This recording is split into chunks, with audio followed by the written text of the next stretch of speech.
Joe Walsh here, governmentauction.com. It's a live auction site where you bid against other people interested in land, jewelry, coins, all kinds of collectibles, even Rolex watches. Have you ever wanted a 40-acre plot of land in Texas or Wyoming? Governmentauction.com has it. If you're the winning bidder, you don't need to go through credit checks. You just make a few down payments, keep your monthly payments going for a few years, and the land is yours. While you're making payments, you can use the land just like you would if you owned it. I know I've always wanted a big piece of land where I could go and just hang out, hunt, or hang with my dogs. And it's easy to sign up and start bidding on something that catches your eye. Go to governmentauction.com. It takes less than 5 minutes. Governmentauction.com.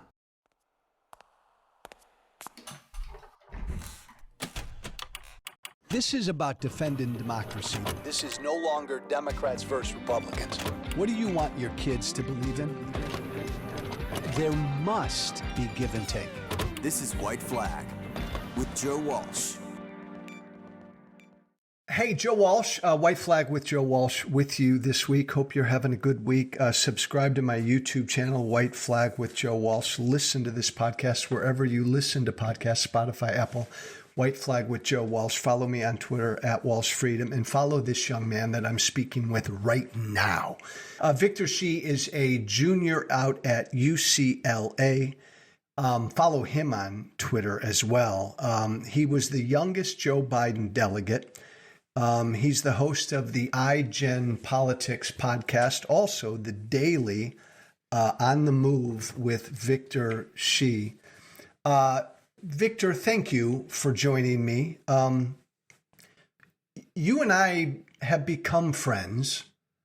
Somebody asked me the other day how we became friends, how we got to know each other, and I'm old and I forgot. How did we exactly begin a relationship? So first of all, my pleasure. So it was actually, I don't know if you remember this, but I am originally from Chicago, and I went to this high school called Adlai E. Stevenson High School. And I remember we had a great teacher. His name was Mr. Kaneen, and there would always be these political action club events where you would have candidates from really all over the state and also the district come in and engage with students. And it was such a good civics opportunity. And your wife, Helene, she was there during one event, and I remember talking to her, and she mentioned you, and so she gave me her contact information. And over the summer, I was in DC interning over last summer, and I reached out to Helene, and she connected us, and we met for the first time in person in DC. And ever since, we've stayed in contact, and I've been so grateful to know you and have that connection with you. Well, what's so cool about that, Victor, you're right, is that in normal times, you and I disagree on a lot politically, probably. These are not normal times. And you and I find ourselves on the same side of a lot. I mean, I find myself retweeting some of your stuff often. Before we get into it, and what I really want to focus on with you is Gen Z and the young vote, and if it's going to stay this way and what things look like to you. Describe yourself politically at the outset. How would you describe yourself politically? So I would like to think I'm pragmatic. So I supported Joe Biden during the 2020 presidential election. I was a Hillary Clinton supporter, but I wouldn't describe myself so much as far left, but I would just say a Democrat who wants to see progress happen, who I think is concerned for the state of our country and the Republican Party, and someone who, basically I find myself aligning myself with President Biden, who's more of I would say a little bit to the left, but not too far to the left. Have you always been that way? How old are you? You're 20? 20, yeah. You're 20. Have you, from the moment of your political kind of awareness, are you kind of where you were when you started? Have you grown a little bit more progressive, a little bit more pragmatic? I would say I've definitely grown a little bit more progressive, especially with the Republican Party. But I actually, both of my parents identify as Republicans. They voted for Trump in 2016. They then voted for Joe Biden in 2020. But they're kind of the traditional, would you say, economic or fiscally conservative, socially liberal. And I think it was useful for me to grow up in that household because we would talk about politics and they would often challenge my viewpoints. So there are some things that make sense to me on the other side, but mostly I'm Democrat, and I think that's shifted a little bit further to the left given kind of where we are as a country right now. Did you just love the old Tea Party Joe Walsh? Was he like one of your favorite ever? Yeah, right. I try not to think of you through that lens. Fair, Victor. I'll leave it at But that. you've gotten better. You've gotten better. Woke Joe Walsh. Hey, I see you on MSNBC all the time. I see you out and about all the time. You are, and this is why I wanted to grab you, you're one of the leading voices pushing, encouraging and pushing and extolling the virtue of getting young people out to vote. Tell everybody listening to us right now, let's start there. It's not a myth. We've seen a rise in Gen Z voting in the last few cycles, haven't we?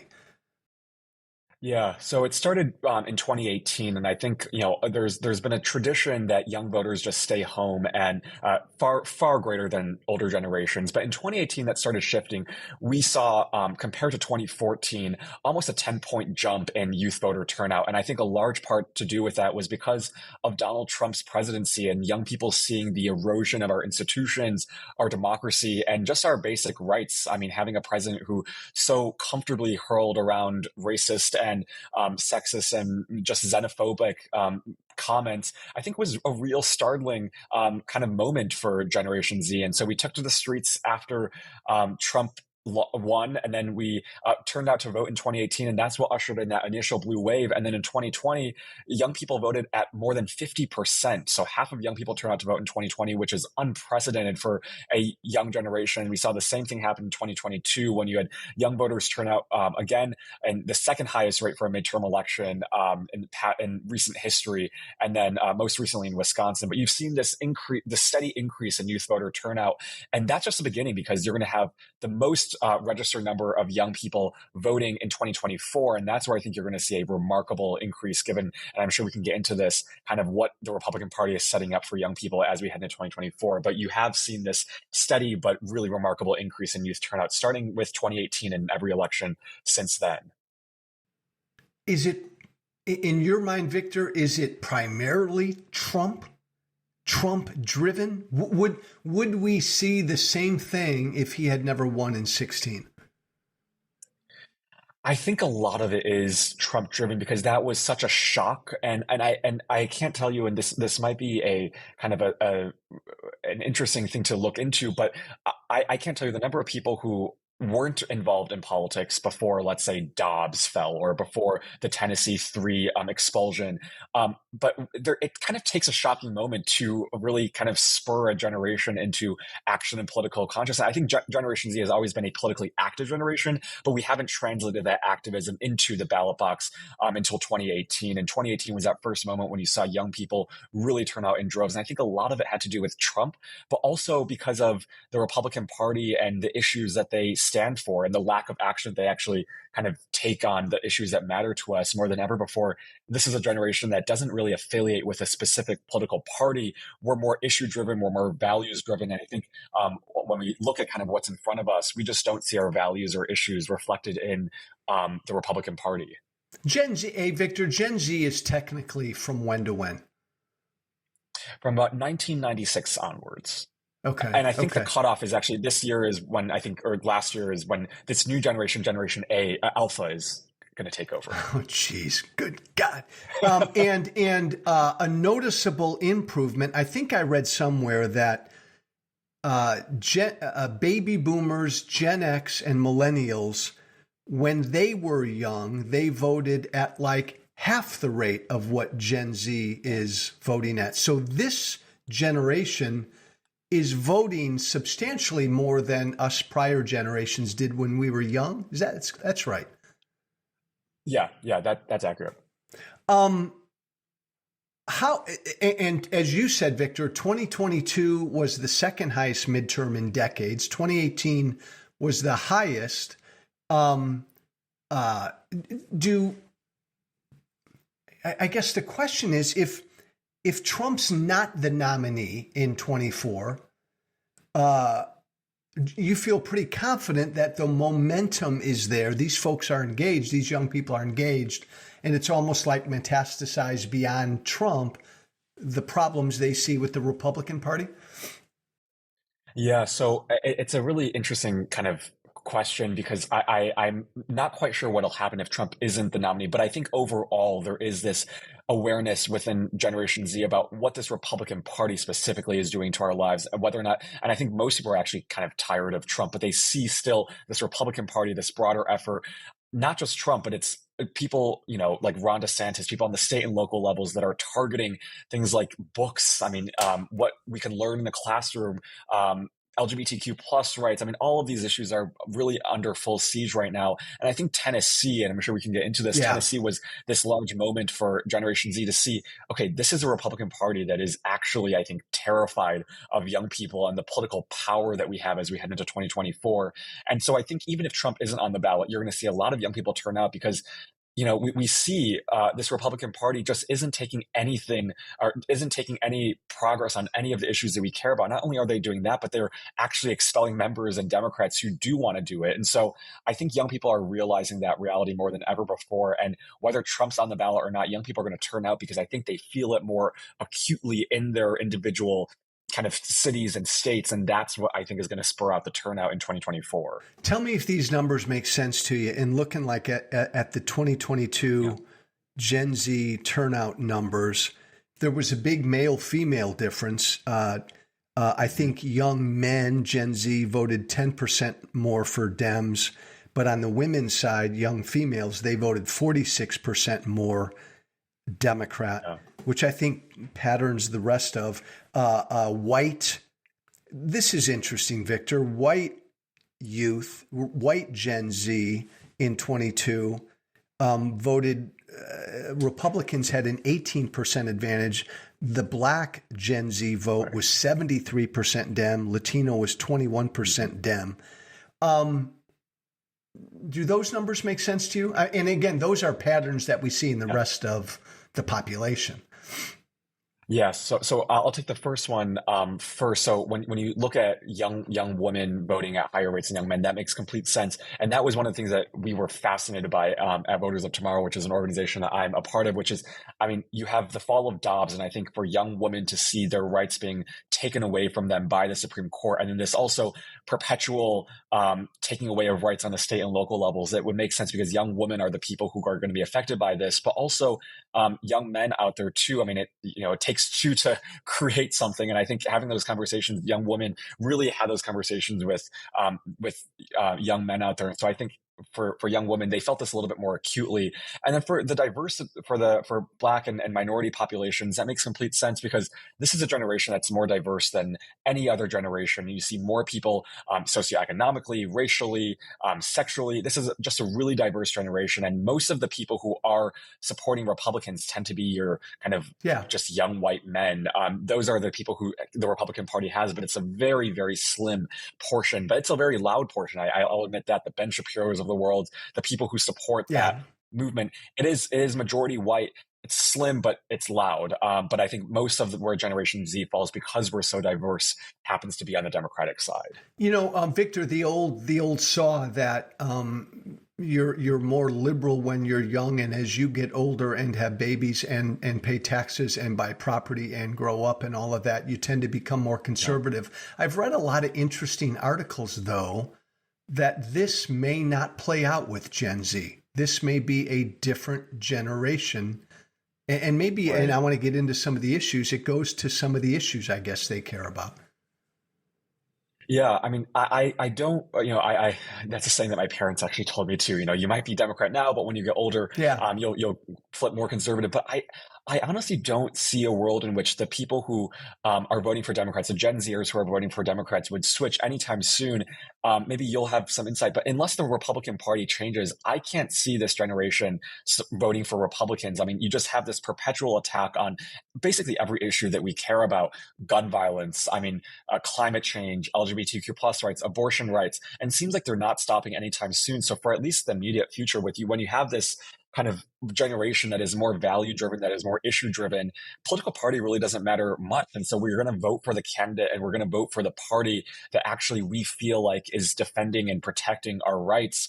And Republicans just don't seem to be stopping anytime soon. So I don't see anytime soon, at least, this generation flipping for Republicans. And it seems like they may have lost an entire generation based off of what they're doing right now. Well, that could be the case, Victor. That easily could be the case, that because of Trump and Trumpism, Republicans, this party, the party I left 3 years ago, may have completely lost a generation of voters.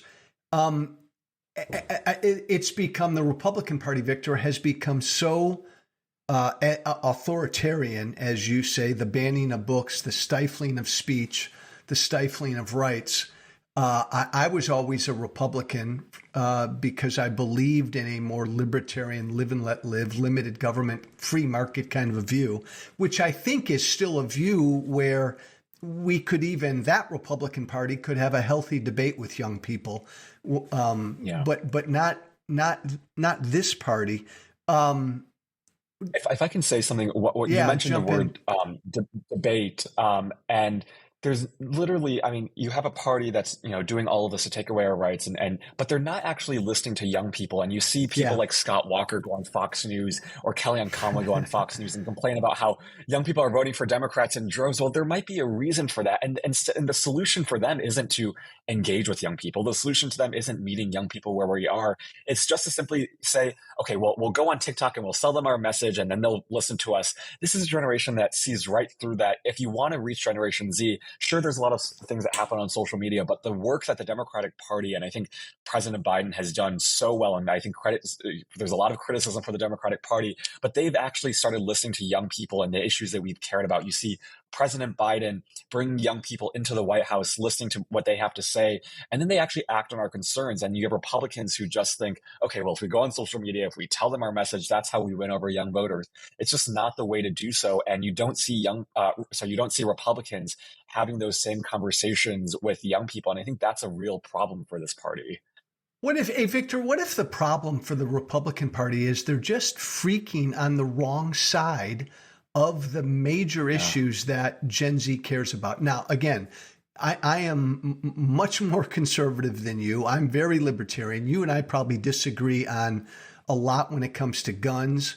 We can find some common ground on the climate. You and I would agree on LGBTQ issues because I've become woke and opened my eyes and paid attention. Abortion, always an issue where some common ground can be found. But what if, Victor, with this Republican Party, they are just on the wrong side of the issues that you all passionately care about? I mean, the issue that comes to mind right now is gun violence. I mean, you have them offering solutions like arming teachers and I mean, I think they do come on the wrong side on a lot of issues. And with gun violence, I mean, you mentioned we might agree on everything, but maybe we can at least agree on the fact that, for example, assault weapons. No one should have an assault weapon if you're out there, or at least if you have an assault weapon, there should be vigorous background checks and making sure that the person who ends up getting an assault weapon isn't mentally impaired or doesn't have a history of violence. But Republicans just don't seem to be engaging on any of those things. And you have Tennessee right now where they just expelled Justin Jones and Justin Pearson. They're thankfully back in, but the first bill that they introduced is arming teachers. And it's like, I mean, where are these people getting kind of these solutions? And for young people, we see this because this is an issue that affects all of our lives, whether you're a Democrat or Republican. That's one of the unifying issues for our generation is we have to live through lockdown drills and we have to live through mass shooter drills and be in a situation where we fear for whether or not we will go to school and be gunned down by a gun. And so I think for Republicans, it's just on so many issues, whether it's abortion, enacting really strict. I mean, Ron DeSantis with his latest 6-week abortion ban, or climate change, not even accepting the fact that our climate is getting worse. It's just they don't seem to be operating from a place of truth or facts. And as a result of that, and as a result of not listening to, I think, Generation Z, they're basically on the wrong side of every issue that matters to Gen Z. Well, and again, that's the beauty of what you and I do, and that's always so fun that you and I can speak, because you and I do disagree on guns, and I like you and I could have a reasonable conversation. I would completely support properly trained adults being armed in schools. You disagree with that. The whole notion of banning any kind of a gun is anathema to me, but you and I could sit down and figure out ways to strengthen our background checks, to do whatever we could do before a gun's bought, to make sure a bad, crazy person doesn't get a gun. You rightly identified that Victor, I left the NRA 5 years ago because the NRA doesn't want to budge on anything. I mean, anything. And that's where the Republican Party is now. David Hogg is a good friend, and he and I talk a lot. And he said what you said, that this is the generation that's had to endure the mass shootings and the lockdown and locking these schools down because of shootings. And this has been seared, Victor, into your brains, and it's tough to. I mean, you're going to carry that for a long time politically. Yeah, there's this kind of collective trauma, I think, within Generation Z when it comes to gun violence. I mean, really, for the entire nation, but especially for young people to see, where can we go that's actually safe? Schools, basically every week there seems to be another shooting at a school. I mean, you have grocery stores. I mean, just everywhere that we go to, every public space seems to be a threat.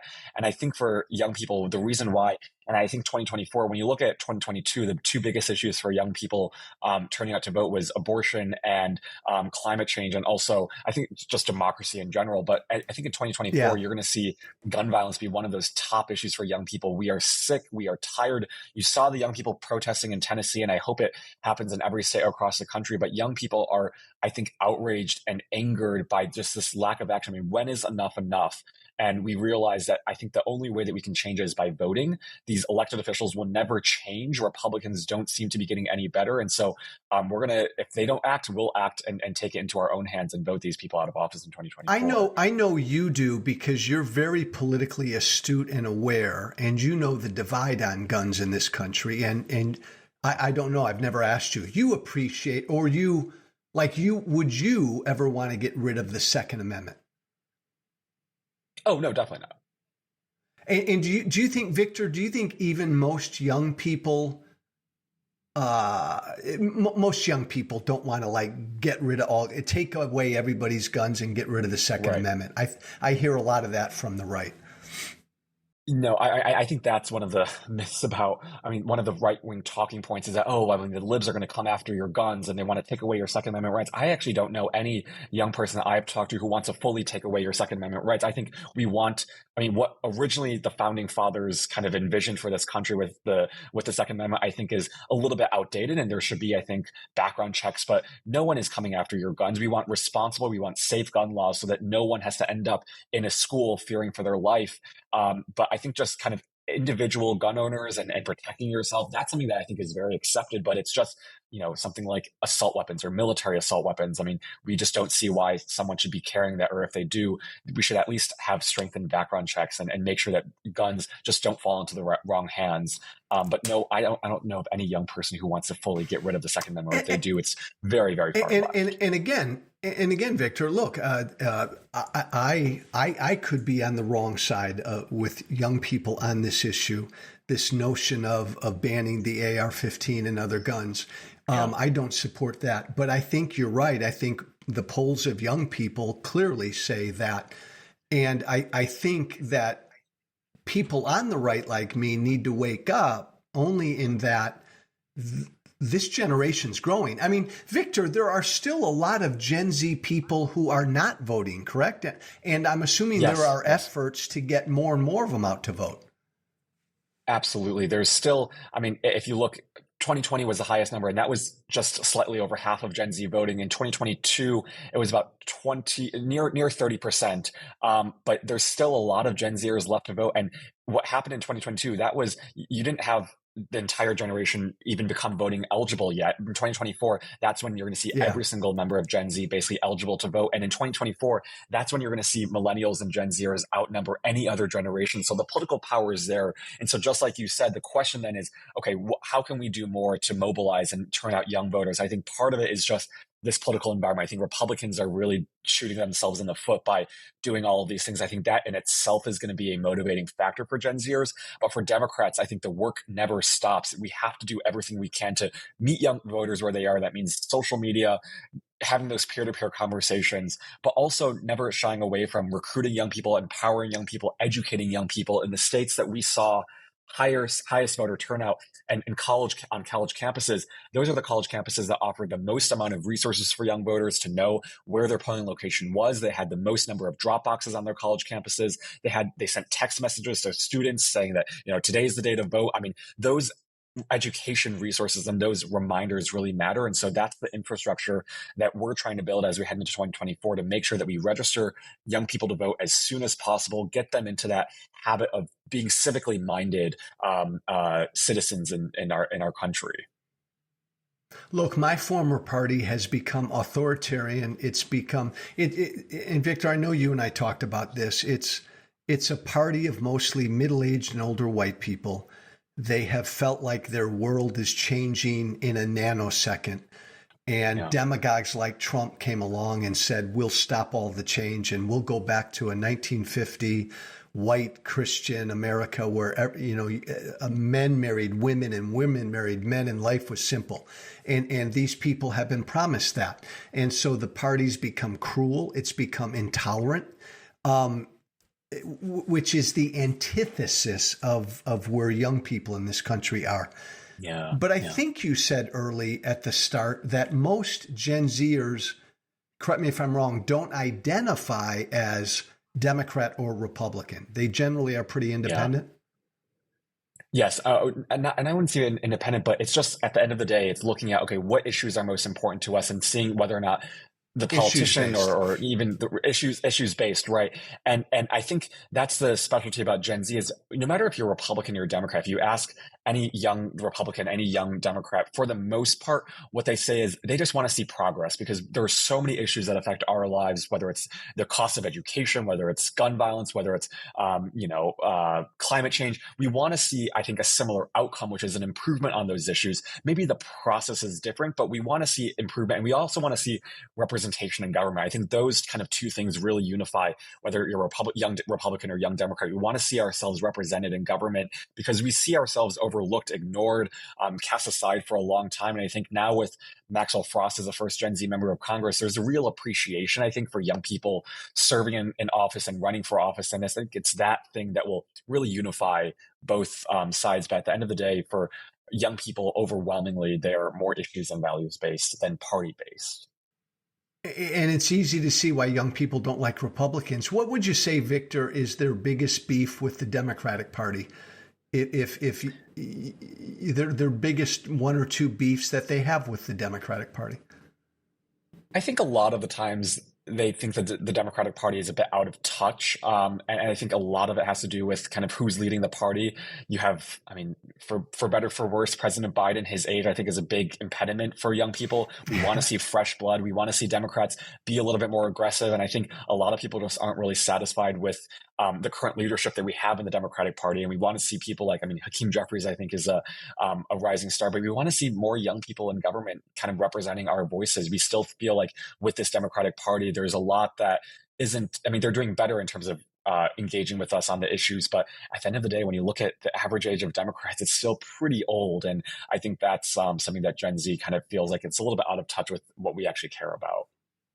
Is it, and by the way, Victor, when over the last 5 years, as I've talked to low information voters who don't like either party, voters of all ages, generally middle-aged voters, they pretty much always say the same thing to me. Republicans are assholes, but Democrats are elites who don't understand me. Yes. That's generally what I hear from low information voters in the middle. Is it when you say that Democrats can come across as out of touch to Gen Z? Is it purely like an age thing, like there are just so many older Democrats, or is there something going on there that besides just age?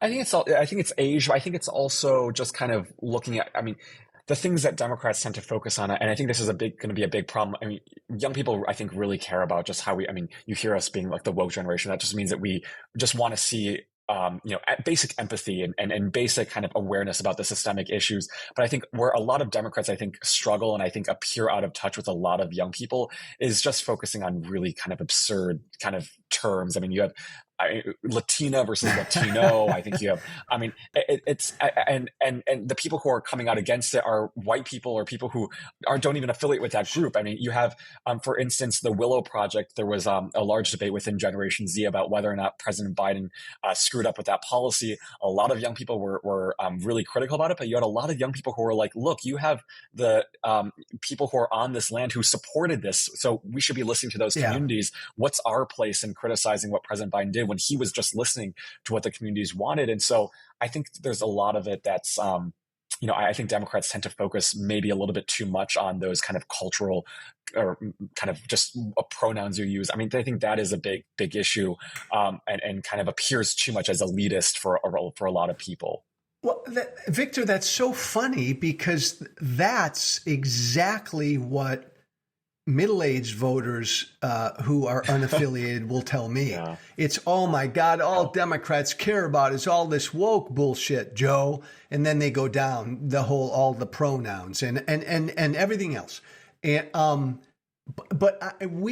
I've always assumed, and people my age have always assumed, that younger voters relate more to a lot of the woke stuff, and they don't have as big of a problem with the pronouns and everything else. Latin, the whole Latinx thing and all of that stuff. But you're saying that even Gen Z kind of rolls their eyes at some of that stuff.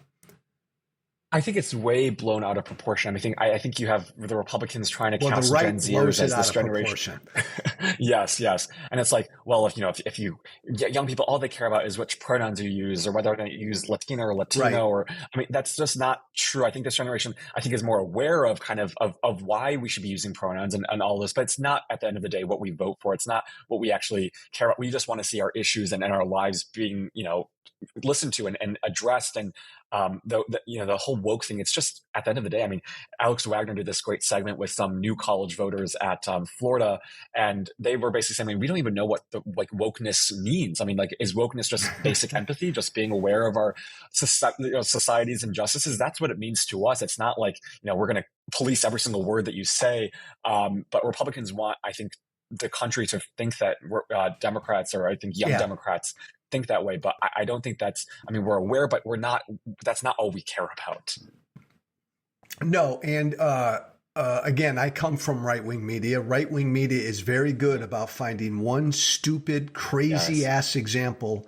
And then on Tucker Carlson that night, Victor, Tucker will say this is happening everywhere in the country. Everywhere. And his middle-aged, older white audience will just get infuriated. And look, I used to do some of that, so I know what they do. And you're right. And young people, I think, see, the assumption, Victor, is from us older farts that young people care about a lot of these social woke issues when I don't think we appreciate enough that they care about bread and butter and getting through life issues. I mean, economic issues as well.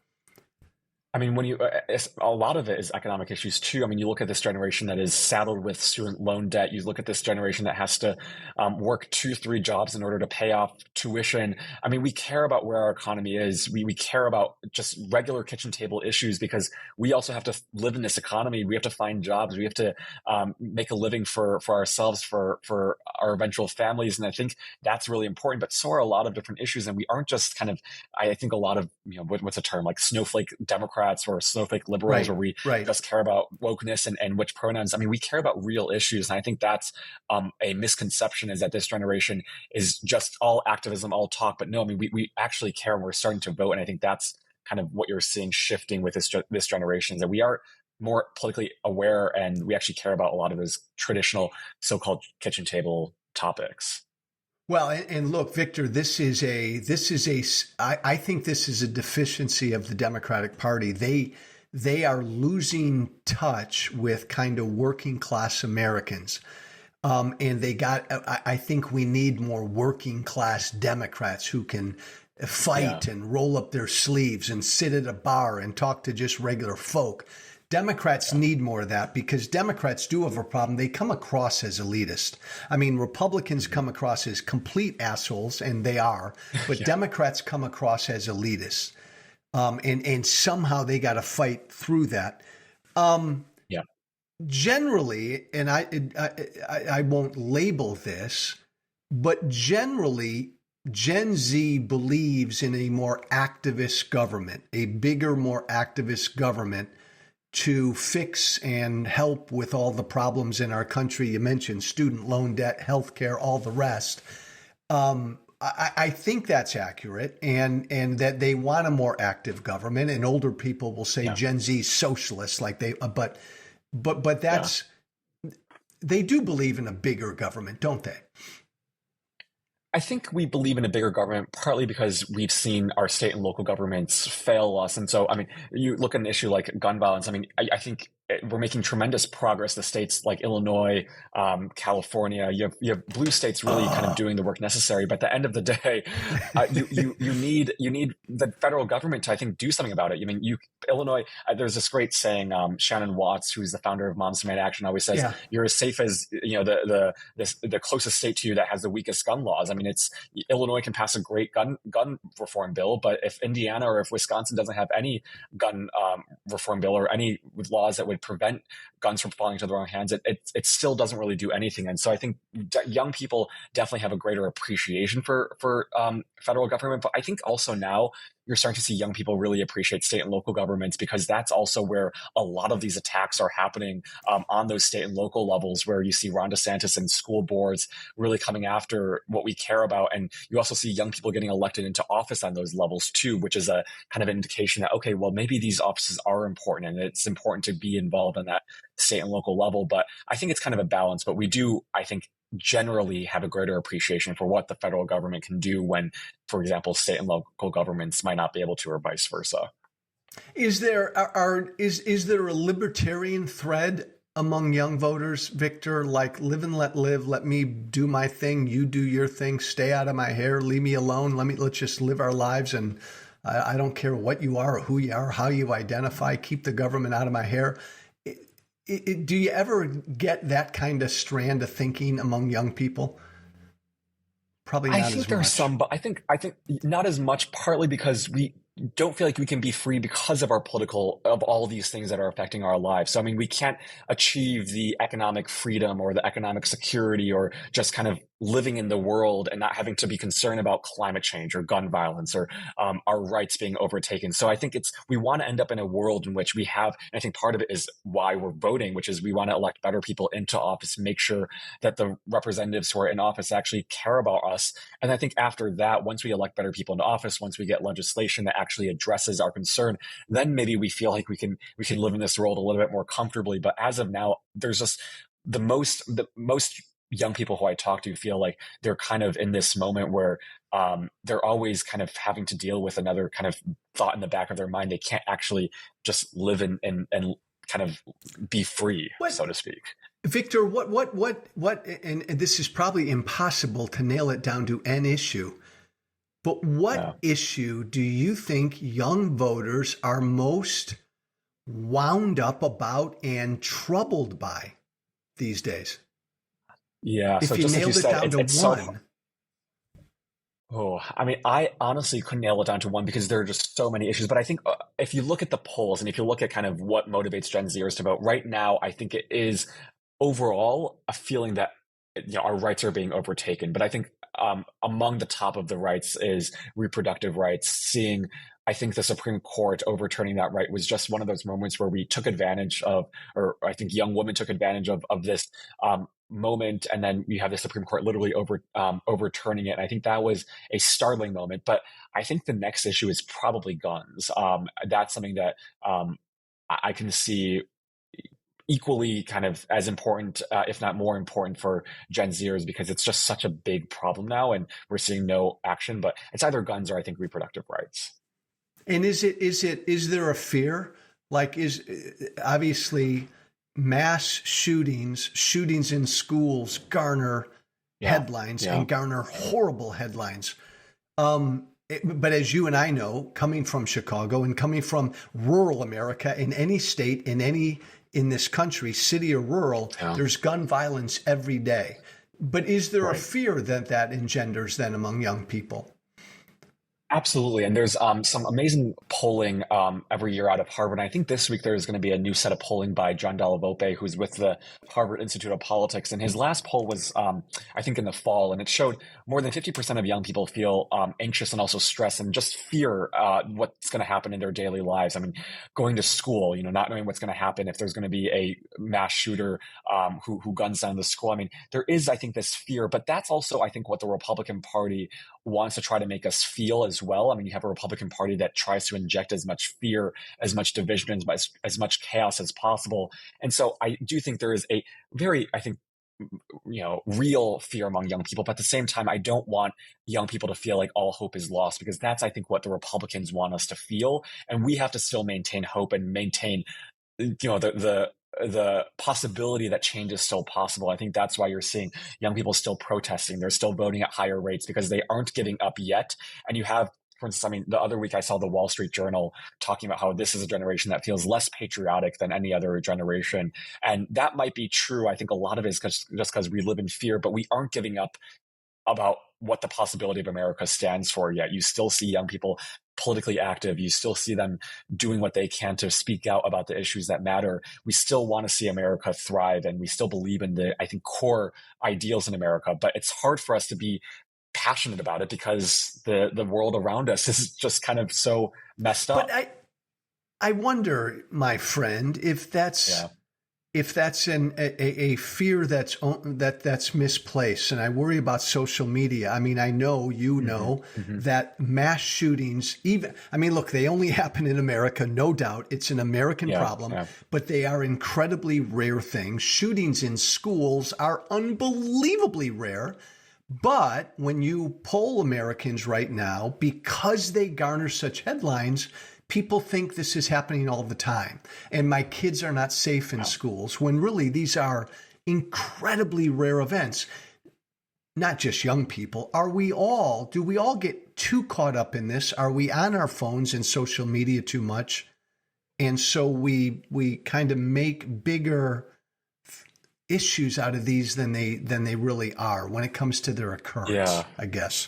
I think social media definitely has a large part to play in it, but I think why young people specifically are more concerned about this issue is because, I mean, when you look at now the data, it shows that children and young people, the leading cause of violence or death among young people is now gun violence. And I think you're seeing that that's part of the reason why I think young people are more concerned about this than other generations. But I do think generally, yes, social media is, there's a lot of good that I think social media does in spreading good information and providing resources. But at the same time, I do think there's a lot. I mean, for instance, one of the things I look at or think about a lot is news literacy. I mean, news literacy sucks in America. I mean, you have people who go on social media. I think a large part has to do with, you're scrolling through Instagram, and instead of actually reading the article, you look at the headline and you come to, the wrong conclusion because you read maybe a 10-word headline that says something about an event. And it's like, okay, well, maybe if you clicked on the article and you read through the article, maybe it's not as bad as it seems. But I think social media does kind of, it's very clickbaity. I think it's, the ability for young people to access the actual article is reduced, and you just don't have as many guardrails as before. And so the access to misinformation, disinformation, and people believing in just simply what they read, I think is definitely a problem. And I hope news literacy can be something that is taught to every young person going forward, because that's, I think, the concern with us also, I mean, with artificial intelligence now and ChatGPT. I mean, there's a large concern about disinformation and lies getting worse and worse, and we have to equip this generation, the next generation, with the tools available to say, okay, well, maybe what I'm reading online isn't as bad, or having that curiosity to just click on the link rather than just accepting what you scroll through and read on a headline. You're on cable news a bunch. I'm on cable news a bunch. But Yeah. at least what I've read, Victor, young people don't watch. Certainly, No. they're not watching Fox. They're not watching MSNBC or CNN. They go elsewhere for their news or to get informed. Where do they go to stay informed? Yeah. So like you said, I mean, the numbers about young people not watching cable news is just like astonishing. I mean, I think MSNBC, CNN, average age of people, I think 80% or more identifies 65 or above. I mean, just they are not capturing the young audience. So I think for young people where they consume information, I think YouTube is a big place for just kind of streaming and short, bite-sized content. TikTok as well. I know there's a lot of concern among young people about whether or not TikTok will be banned, but TikTok is a huge market of information for young people. I would say Instagram is probably next, and Snapchat still, I think some people use for information, but I think the three biggest are YouTube, TikTok, and Instagram. And there's some other additional, more kind of creative streaming platforms. There's Discord, there's Twitch, which is a new streaming platform. But I think there is this kind of young people just are not in front of their TV screen. So whatever is on your phone, young people will watch. And overwhelmingly, that's the three that I mentioned. So the free market libertarian I am, when I see polls, and I've seen over the years that show me that young voters believe in government-run healthcare, they believe college should be free, they believe government should do this and that and provide this and that. That concerns me based on what I believe. But is that true, Victor? And again, the right will attack that and say young people don't believe in capitalism. Young people are socialist, which is all bullshit. But they generally do have a more expansive view, don't they, of what human rights are, and government should provide that. Does that make sense? Yes. I think young people definitely believe that, partly because, I mean, I don't know how many young people actually fully believe, okay, like college should be free. But I think at the end of the day, it's seeing, I mean, we are just on all of these issues. It seems like our lives are getting worse and worse. And so we want to see the government actually do something about it and address it.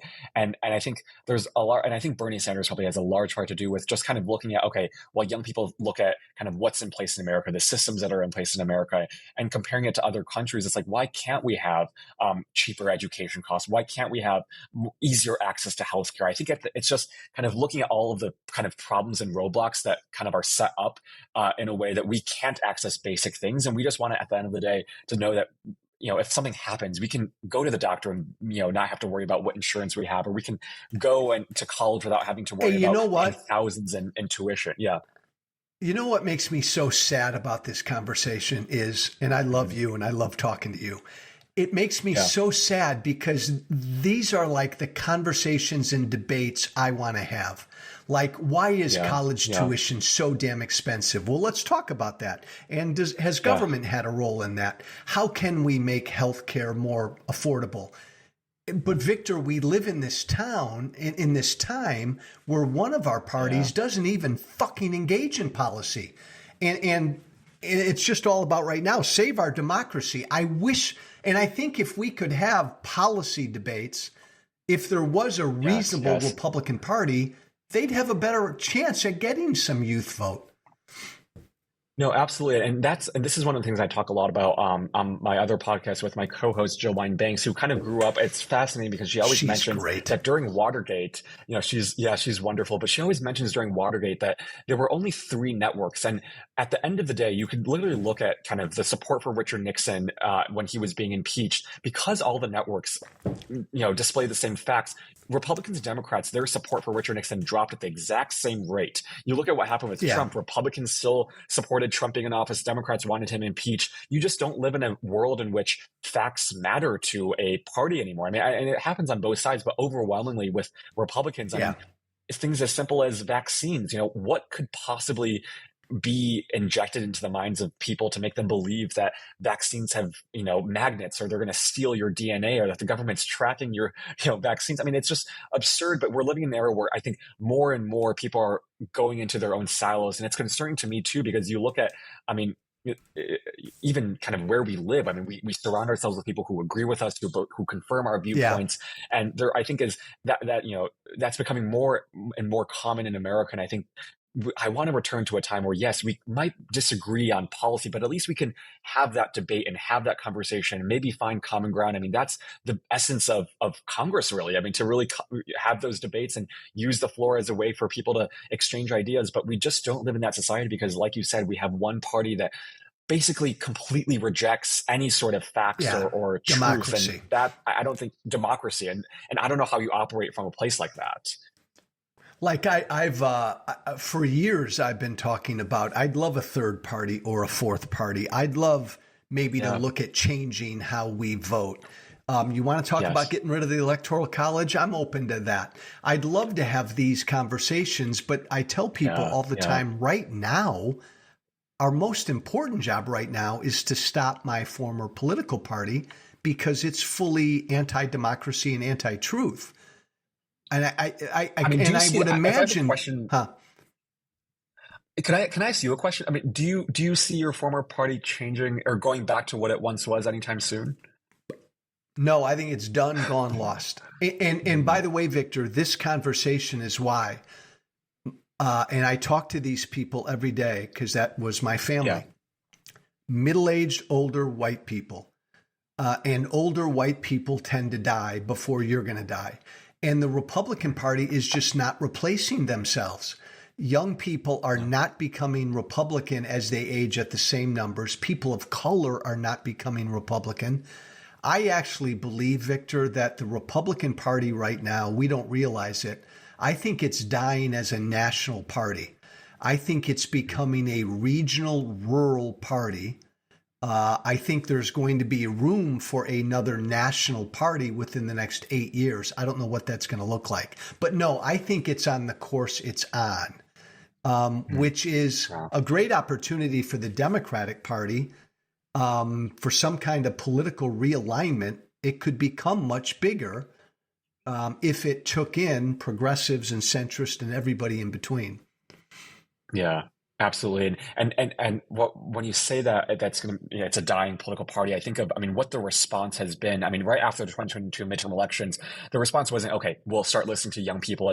We want to increase the age of voting, or we're going to make it so that's harder for young people to vote on college campuses. Yeah. And it's not, you would think that a political party would want to increase the opportunity to vote, really get more people to vote for them. But the response has been, Texas has been one of those states that's been really concerning to me. They have a bill in the state legislature that would basically ban every single college polling location. And it's, if it passes, college students would have to go to, miles away in order to vote. And it's like, you would think that a political party, when they are faced with young people who just are not voting for them, would want to increase the opportunity for them to vote, but they're suppressing the vote. They're making it harder for us to vote. And I don't think that bodes very well. They will. Victor, my former Republican colleagues have told me privately, they know they can't win the youth vote, so let's make it harder for them to vote. Victor, they've told me privately that one of the major reasons that my former party really doesn't want to expand legal immigration is because they think immigrants tend to vote Democrat. So instead of trying to persuade new immigrants, they just don't want them to come here. Those are actions of a party, of a dying national political party. Yeah. But Victor, I think it could get very ugly in these next number of cycles as the party continues to shrink. I think, well, we've already seen it. It's going to get ugly. Yeah, it's going to get ugly. And I think it's up to all of us to know what's happening. But like third party, a fourth party, other parties, do young people care about things like this? Or right now it's just, well, we have to vote Democrat because the Republicans suck? I think right now that's the case, and like you said, I hope that maybe there's a future in which a third party can be viable. I know we've had conversations about the Forward Party before. That's I think a whole different discussion. But I Yeah, think there is an yeah. appetite for young people, and just at the end of the day, seeing which candidate actually will serve our interests. And parties don't really matter, but it's actually seeing that people will care and they have a viable path to actually succeeding. And as of right now, I don't see third parties being all that successful. But maybe with the Republican Party dying down, there is going to be a new movement where young people can find a home. A couple finals before I let you go, my friend. If it is Biden Trump in 24, again, you and I know what side we'll be on. Will young people once again get excited, even though it's 81-year-old Joe Biden, and come out? Yeah, so I think that's actually it's going to be a big challenge. I think at the end of the day, people are going to vote for President Biden because that they understand that this is an election about the choice between the two candidates. It's not a referendum. It's looking at what's right in front of you. But I think the challenge for President Biden and Democrats, and this is something that I know they've been working on a lot, is really making sure that first that contrast is highlighted, making sure that we get into every single platform that young people are using and educating them about first the accomplishments of President Biden for young people, but also kind of what this Republican Party is doing. And so making sure that we go on platforms like TikTok. I know the campaign, once they launch, is going to go on TikTok a little bit more because they won't be restricted by, what rules in the government, but going on every single platform and educating them about that. But also, I think they really know that messengers matter, and having young people be the messengers of what President Biden is doing and this kind of current political landscape is far more powerful than President Biden doing anything. And so they're recruiting a lot of, I know, young activists and young people who will kind of be that peer that can talk to young voters about what's going on in their lives. Because one of the things that we found in 2022, at least with Voters of Tomorrow, was when we had that peer-to-peer level interaction, the chances of Yeah. young people registering to vote, of voting, increase substantially. We see someone else our age actually going through the same process, and we see that yes, it's possible, and that yes, it's important. So having as many of those kind of peer-to-peer conversations, I think, is going to be really critical. But I think at the end of the day, I mean, there in 2020 there was this big movement called "Settle for Biden," which is, I mean, we know that President Biden's old, maybe he doesn't represent Yeah. the majority, some Gen Zers, but we understand at the end of the day the threat that is posed by Donald Trump, and we can't afford to let that happen again. And so, it's not a complete, guarantee for President Biden. I think there's still going to be a lot of work that Democrats and President Biden will do to earn our votes. But, I do foresee the majority of young people voting for President Biden, partly because we understand the stakes of Trump being reelected. Yeah, absolutely, absolutely. Two final ones, Victor. You are a young person. This is your generation. What do you love most about this country? I think at the end of the day, knowing that, no matter how tough it gets, if you look at history, what provides me most hope is that you see people really responding, and it's really the young people who respond and come out forcefully, whether or not it was Vietnam. I mean, whether or not just basically every single movement was spurred by young people. And I think it is the young people that I love most because they are the ones who are paying attention. They're the ones that are hungriest for change. And I think at the end of the day, looking at kind of where we are, it is kind of, we are on a slow but continual process of expanding, getting to that idea that the founding fathers wanted us to get to. It's messy, it's not it's stressful, but we are making progress, even though it's really slow. And I think young people are at the kind of the center of that political movement. Last question, and this will be impossible to answer, but damn it, you're going to answer it. You are a junior in college. What do you think you'll be doing in 10 years? And be as broad Ooh, or as general as you want to be. Yeah, so I know for sure I don't want to run for office, but I want to be on campaigns. I love kind of the comms and press aspect of campaigns. And so working on a national campaign, I know 2024 is happening. That's the year I'll be graduating. So hopefully we'll be able to work on President Biden's reelection campaign in some way. But I think campaigns I think in 10 years, I'll still be 30. So I'll still have a little bit in me, hopefully, to work on campaigns. But I know campaigns are very, are fitting for young people. And the older you get, the harder it is to kind of sustain that stress and that kind of constant perpetual movement. But I would say presidential campaigns would be really fun. And then You, you maybe some sort of government job. I don't know. Don't say you'll never run for office. Don't you dare say that. Okay. Okay. You were in DC last summer. What are you doing this summer? This summer I'll actually also be in DC. So I'm last summer I was interning at the White House, and this summer I just found out I'll be doing some comms with the Center for American Progress, which is a great think tank and organization that I really value. Good. So I'll be in DC this summer as well. So hopefully we can reconnect if you're in DC. Victor Shi, the iGen Politics podcast, also the Daily on the Move with Victor Shi. Follow him on Twitter. He gives me hope for this country. Even though we disagree on plenty, you give me hope for this country, Victor. Thank you. God bless you, man. Go to class. I'll talk to you soon. So much, Joe. Thank you for listening. Remember to listen, share, and follow White Flag with Joe Walsh on Apple Podcasts, Spotify, and everywhere great podcasts are found. And be sure to leave a 5-star review. This has been White Flag with Joe Walsh.